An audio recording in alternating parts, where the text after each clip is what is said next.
আজকে প্রবাসীরা, আমি প্রবাসীদের সম্পর্কে দু একটি কথা বলেই মূলত প্রবাসীদের আপনাদের দৃষ্টি আকর্ষণ করা হচ্ছে প্রবাসীদের কিছু সুখ দুঃখের কথা বলা।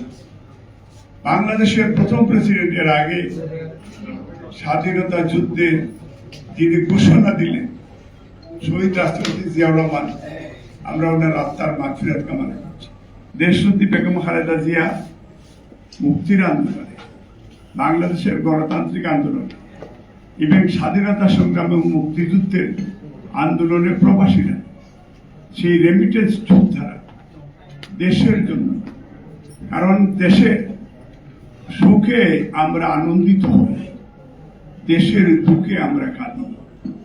আমরা যখন we are proud of Bangladeshi, যখন আমরা বাংলাদেশি, তো সেই কারণে আমাদের ড্রিম থাকে যে আমাদের রিটায়ার্ড লাইফ যদি আমাদের মা বাবা উইল ছিল, আমাদেরও উইল থাকে অন্ততপক্ষে ডেড বডি না হয় বাংলাদেশের দাফন খাফন করার জন্য।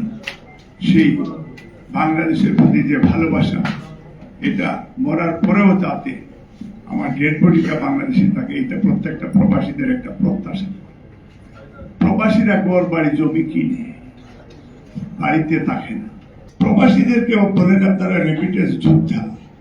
এবার তো প্রমাণও করেছে, হাসিনার পতনের আগে আপনাদের আন্দোলনের সাথে প্রবাসীরা রেমিটেন্স পাঠায়নি, যে কারণে বাংলাদেশে অর্থনৈতিকভাবে তখন দুর্বল হয়ে এখন আবার পাঠানো শুরু করেছে। তো আমি আজকে প্রধান অতিথির দৃষ্টি আকর্ষণ করে বলব যে এখন পর্যন্ত ম্যাক্সিমাম প্রবাসীদের বাড়ি বাকশালীদের দখলে রয়েছে। অনেক সময় অনেক জায়গায় কেয়ারটেকার দূরসম্পর্কে আত্মীয় হলেও তার কবলেও আমাদের প্রবাসীদের জায়গা সম্পদ।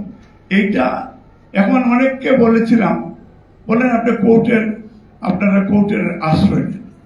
এর আগে আমার বোন বলেছে, ব্যারিস্টার, এরপরে আরবার টিপু ভাই বলেছে যে আজকে আইনের যে শাসন বাংলাদেশে, এবং আপনার আদালতে আপনি মামলা করলে এটার জন্য 12 বছর অপেক্ষা করতে হয়, যে কারণে ভেরি আনফর্চুনেটলি ইভেন দেশনেত্রী বেগম খালেদা জিয়া শহীদ রাষ্ট্রপতি জিয়াউর রহমানের স্মৃতি বিজয়ী বাড়ির থেকে তারা বের করে দেয় এই আইনের ভাগ করে দেখি।